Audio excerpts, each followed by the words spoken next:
family. Today we look at the care of a woman in first stage of labor. And to understand the care of a woman, the care for a woman in first stage of labor, we have the iPhone framework.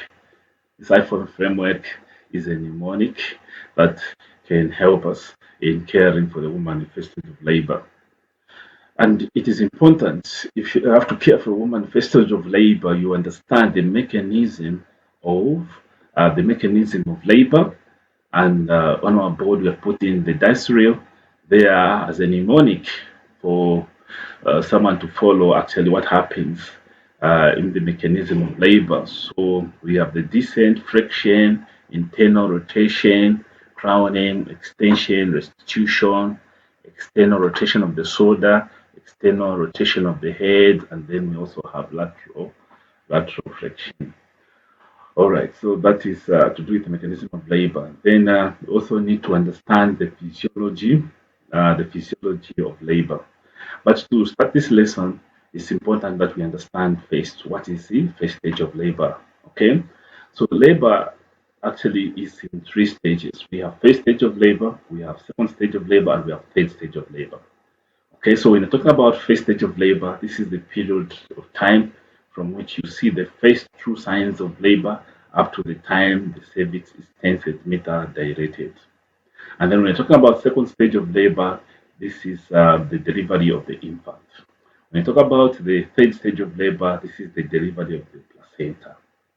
We may have different definitions actually of first stage of labor, but the parameters that you need to know is from the time you see the true signs of labor up to the time the cervix is 10 centimeters dilated. First stage of labor can be broken down into three stages. So we have early labor phase or the latent phase. So the time of onset of labor until the cervix is dilated to about 3 centimeters. Okay, so that is the early labor phase. In early labor phase, contraction may be coming every after 30 to 60 minutes. And then we have the active labor phase. Here continues from 3 centimeter up to 7 centimeters. So mostly when a woman is about 4 centimeters dilated, we say she's in active labor. And by that time you even open a pantograph. So contraction here, they will be between 15 to 30 minutes, or they'll be coming every after 15 to 30 minutes. Then the transition phase continues from 7 centimeters until when the cervix is fully dilated, and that is 10 centimeters. So when you talk about transition, in certain cases, you might not see it, especially in multiparous women. And during the transition phase, contractions become consistent. That is, every after 5 to 15 minutes, you're going to see that the abdominal contraction are going to increase in that fashion. All right. So that is to do with first stage of labor. We are saying first stage of labor has three phases. We have the early labor phase, the active labor phase, and the transition phase. So when we talk about the early labor phase, that's a period up to when the cervix is about 3 centimeters.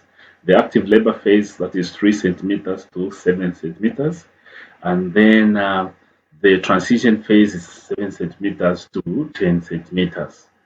All right, so that is about first stage of labor. We have tried to define it, and we have also looked at the phases that are involved in first stage of labor. What would cause someone to go in labor, or what causes labor? So the causes of labor include hormonal causes, mechanical causes, and chemical causes. So when you say hormonal causes, the uterine contractions help initiate labor and expulsion of the fetus. So when oxytocin is released from the posterior pituitary gland to excite the uterine muscles, this helps initiate the labor contractions. So hormonal causes, oxytocin is going to cause contraction of the uterus when it is released. Then mechanical causes, this involves the excitement of the uterine muscles by the overstretching of the uterus due to pressure of the fetus on the uterus. This causes uterine contraction. That is to do with mechanical causes. And then when we look at chemical causes, this may involve the release of estrogen in pregnancy that allows the electrons or impulses to pass through the uterine muscles, causing contraction. And then we can also have other chemicals like prostaglandins that attract the prostaglandins that you also are going to excite and bring about a contraction within the uterus. So that is the chemical causes. So when you're talking about the causes of labor, it's hormonal, mechanical, and chemical. Those are the causes of labor. Do we have any factors that can influence the progress of labor? Yes. So some of the factors that we are going to look at in this lesson is that we have the passage. So in cases where the birth canal is smaller than the fetal presenting part, then labor is going to be prolonged. And then the passenger, that is the baby coming.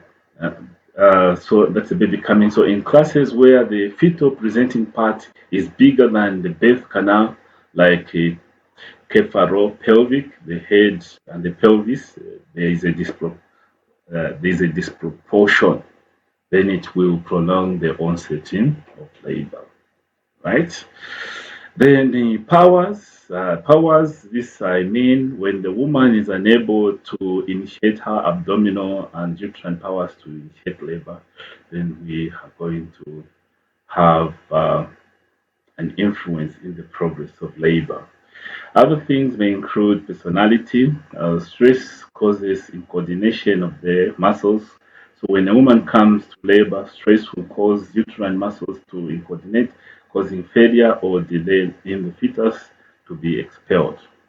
All right. So this is the when we talk about the factors that influence the progress of labor, we have P passage, P passenger, P powers, and personalities. So those we most of the time calls the four P's that influence the progress of labor: passenger, powers, personality, and passage, passenger, powers, and personality. Okay, so now let's look at the physiology of first stage of labor. Physiology of first stage of labor. So, what is happening in first stage of labor? So, to understand this, we have tried to break it into some kind of phases.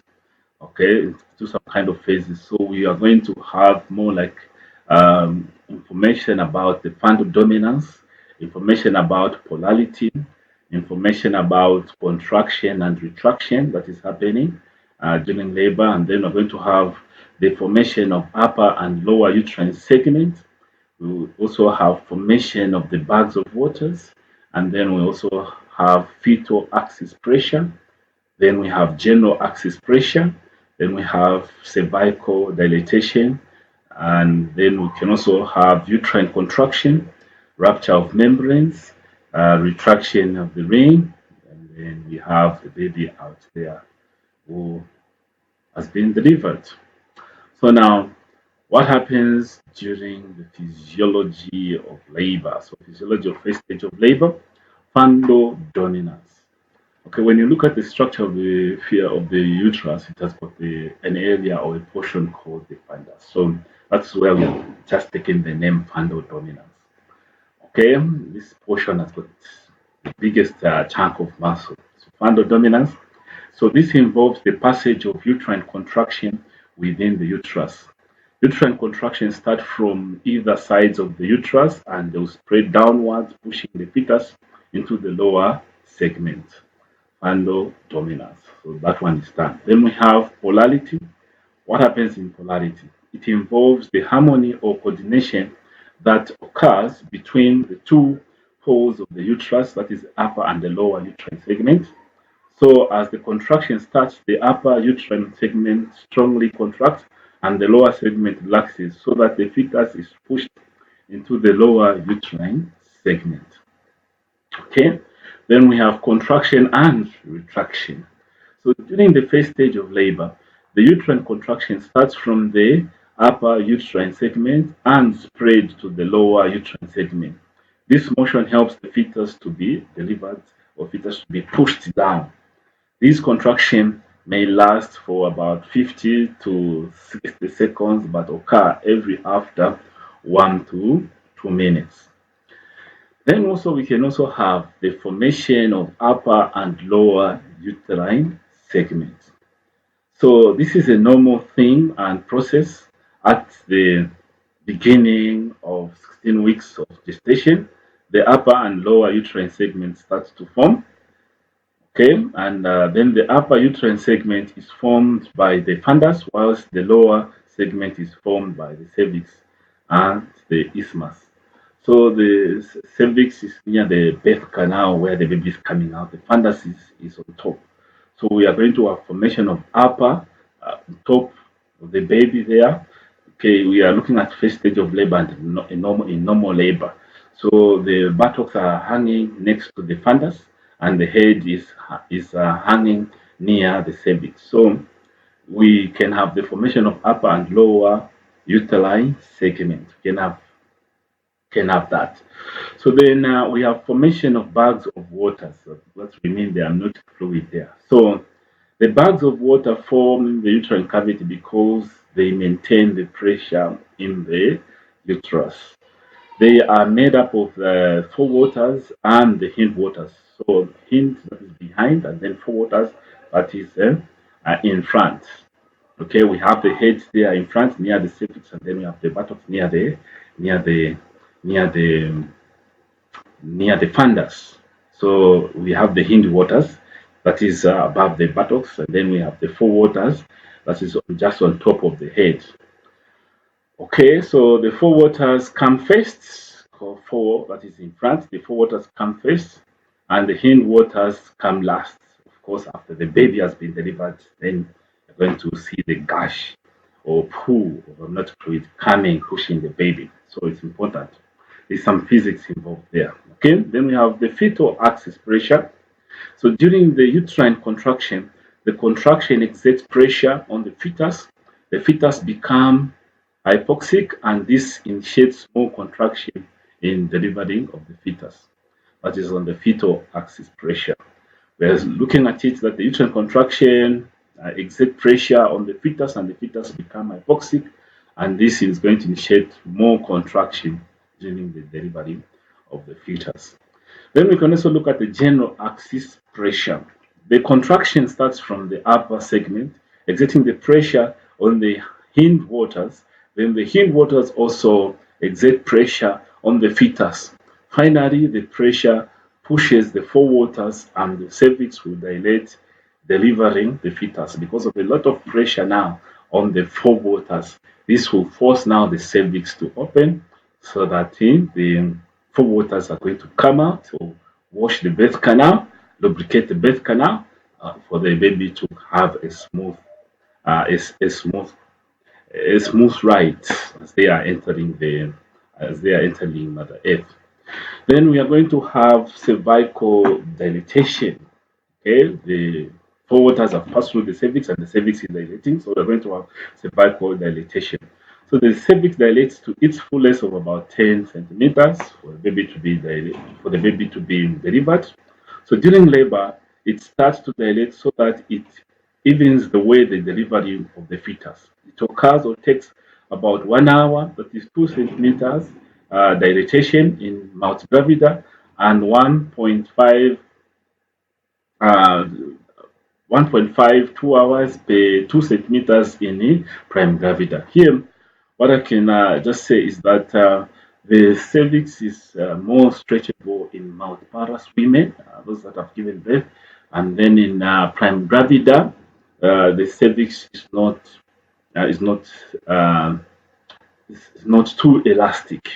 So that's why we have that difference, and this affects even the whole progress of labor. Multiparous women going to are going to deliver within a short period of time, whilst prime gravidas, so those who are having the child for the first time, the hours in labor will be more than multiparous women.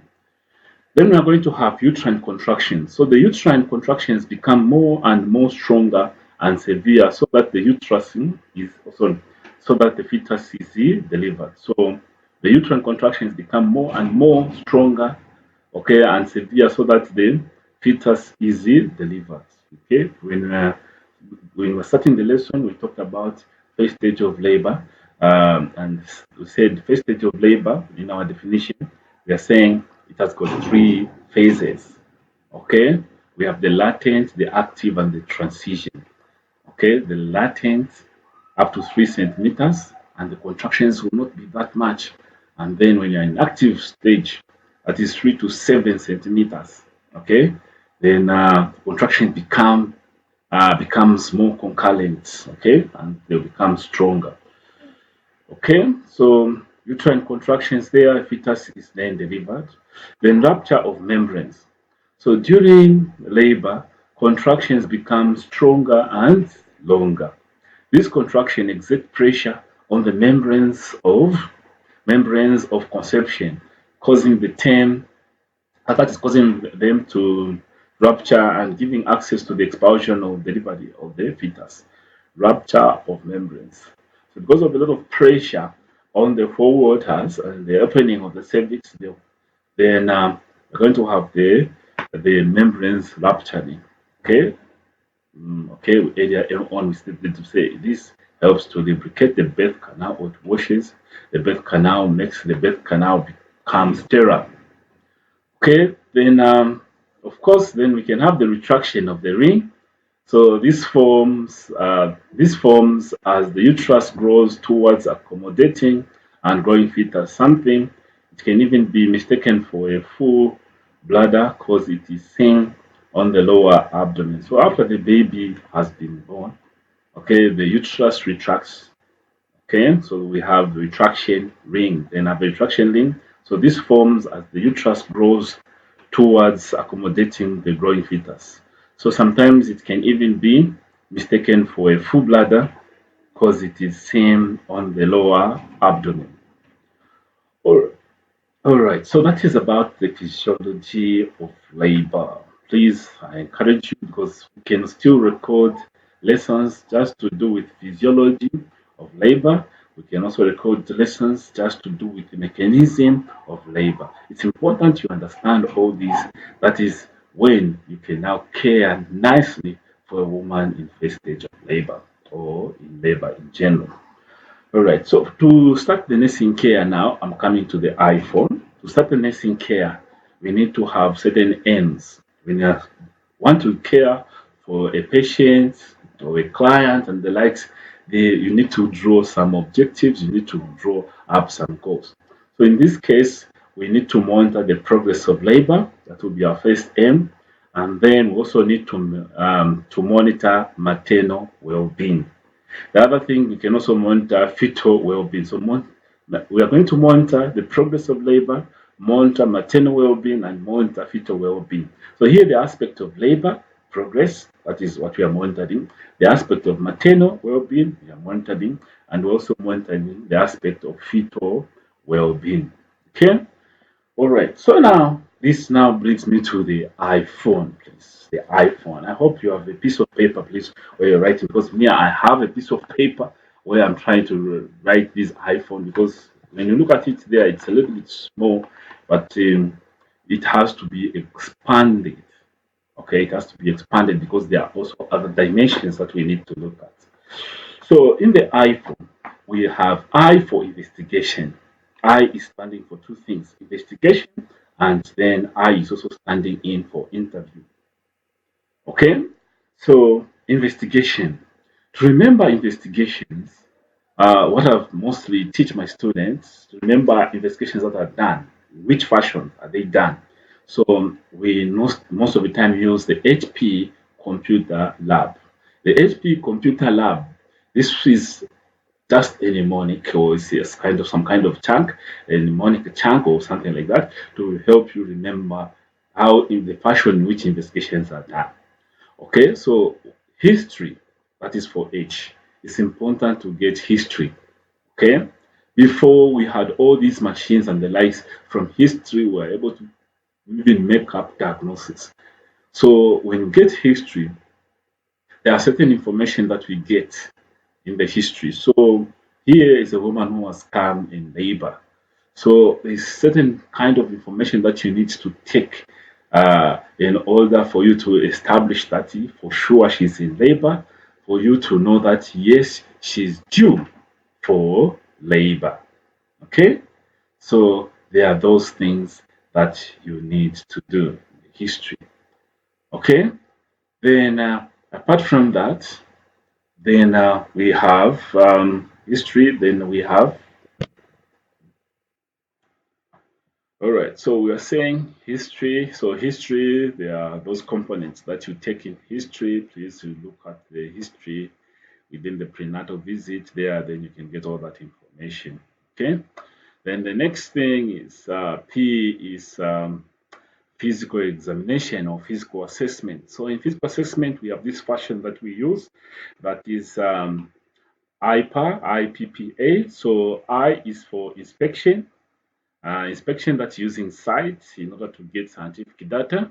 And then we have percussion, where you drum to get certain information that is maybe happening underneath the cavity.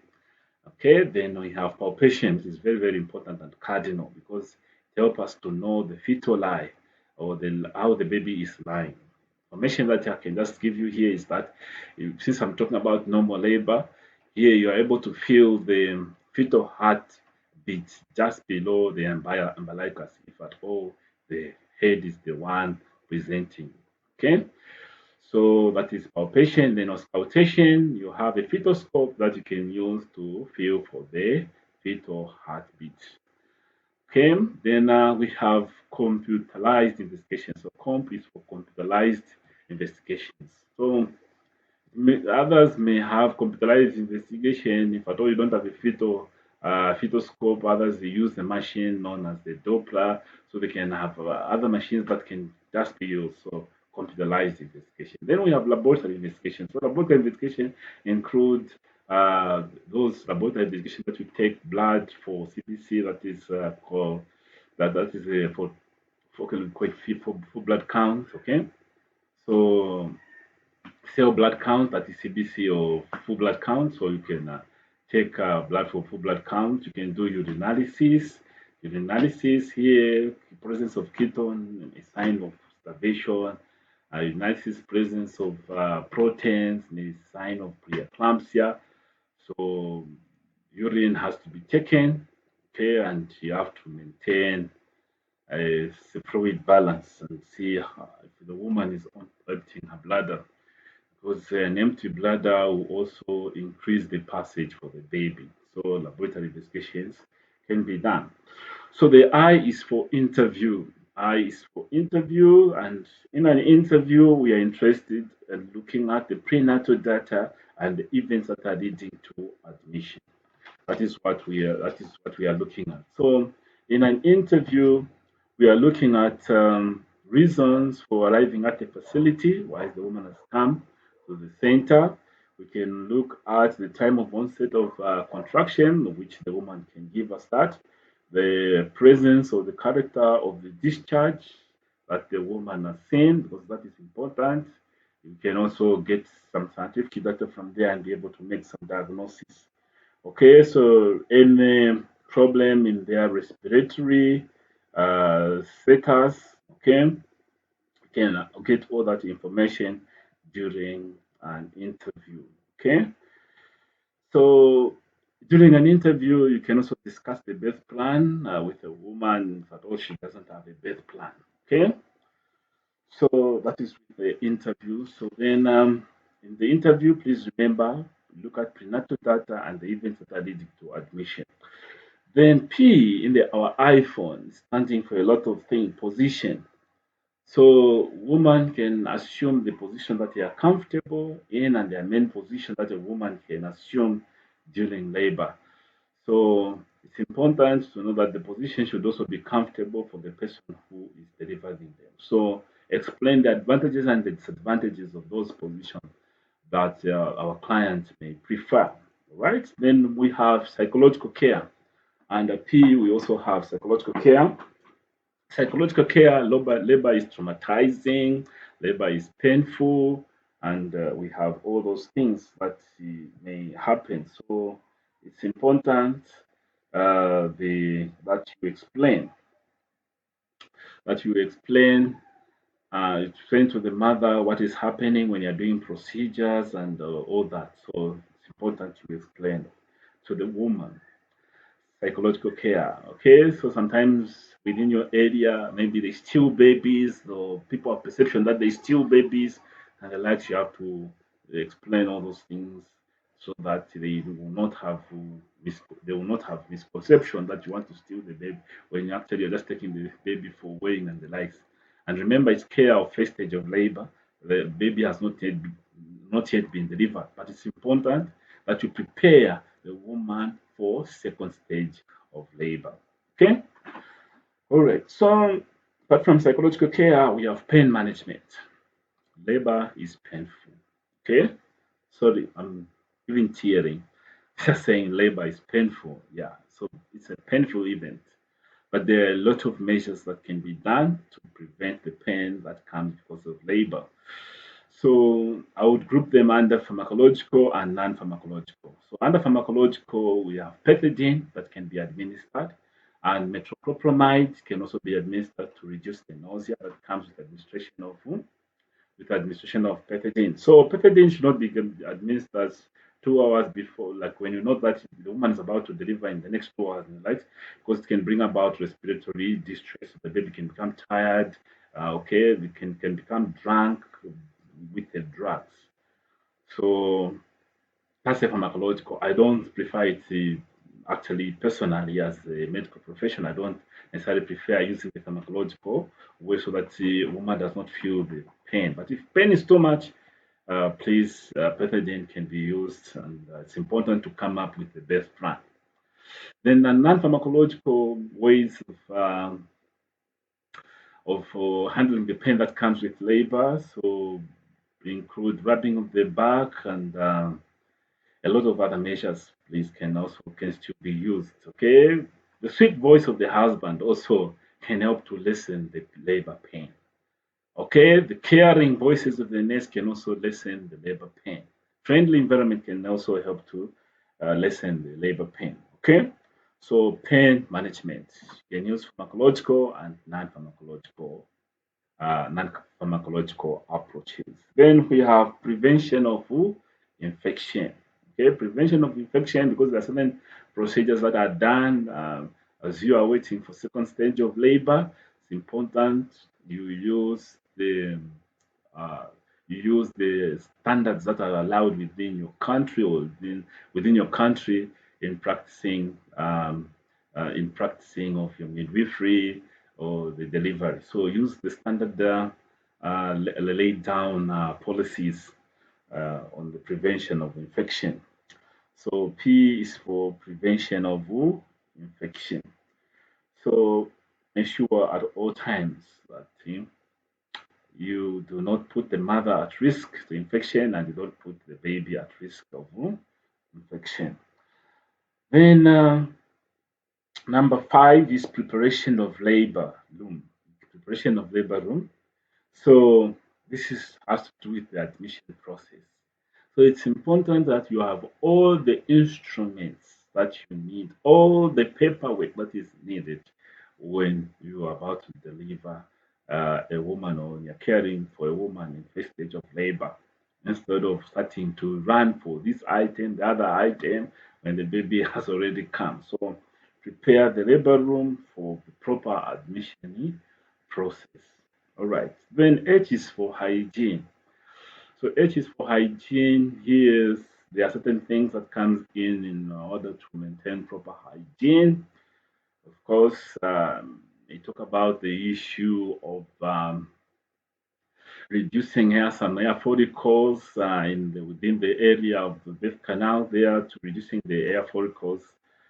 And okay, yeah, that one can help reduce infection. So prevention of also the hygiene. Okay, so hygiene, the nurses wear. That's what I would just say. Hygiene, the nurses wear can be done.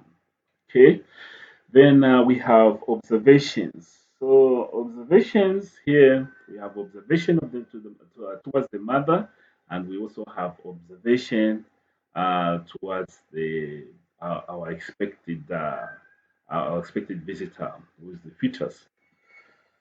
So it's important you do the necessary observations. You do the necessary observations on the mother so that you can rule out certain diseases or complications that may arise. So important that you know the fetal well-being during the observation. So I would say that during observation, you are going to open a pathograph that you're going to use to monitor the progress of the labor. Then N is for nutrition. So N is for nutrition and diet.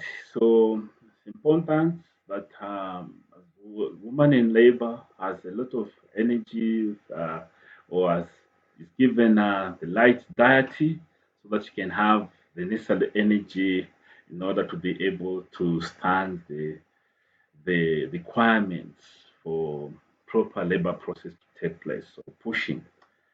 All right, then E is standing for two things. So E is standing for environment. So I'll say E is standing for environments, and on environment, what I can say is that we the woman is admitted in delivery room or labor wards according to the STEM and keep a room clean to prevent infection. So there should be good lighting, the room to have drip stand for IV fluids and drugs and all equipment to be used, okay, for the consecutive stages of labor needs to be there. So that is to do with the environment, okay. Sorry, I'm also looking at the choice of words because the platform I use also required to be I'm required to be sensitive with the words that I'm using. Okay, in short, I'm also regulated by the platform that I'm using. So I try by all means to use language that is that can be morally tolerated. Okay, that can be morally tolerated. The language that is professional and the like. So if you're non-professional, I'm sorry, you may not understand certain terms that I've used. Okay, so environment. So you're taking care of the environment, and then E for exercise, rest, and sleep. Okay, exercise. So a woman may be allowed to do certain mild exercises during labor in order to precipitate the labor process. So certain exercises may be allowed. It's important also that she rests so that she conserves the energy for for the labor process. Okay. So that is about the iPhone, and it's important you go through the mechanism of labor. There, the dive reel, please, those components, and it's important you go through the physiology of labor. Then you can understand the care of a woman in first stage of labor. So our iPhone network is all about investigation. Investigation, we have the HP computer lab, history, physical assessment or examination, computerized investigation, and laboratory investigation. Then the interview, you take the prenatal data, the events that are leading to admission, and then P in the iPhone is for position. Appropriate position should be assumed for labor, and then psychological care. Then we have pain management, and then prevention of infection, preparation of the labor room for the admission process. Then we have H for hygiene in the nurse's way, and then we have O for observation that should be targeted to the mother and also targeted to the baby. And here, pathograph is open. So we are going to have a lesson just on the pathograph. Okay, then we have N for nutrition or diet. So it's important the woman has a light diet and so that she can have the energy to push when it is time to push the baby. All right, then E standing in for two things, that is the environment that you put in this woman who's in labor, and it is also standing in for exercise and rest. So minimum exercises can be allowed in order to stimulate the labor. Okay. All right. So that is what I had for you on the care of a woman in first stage of labor. Please, I encourage you to subscribe to our channel for more, give feedback to our lessons so that we can improve on each and every video that we produce. And these videos are produced for learning purposes. They are not meant to replace your professional advice. No, they're just meant for learning process. All right, I thank you most sincerely, and please stay blessed.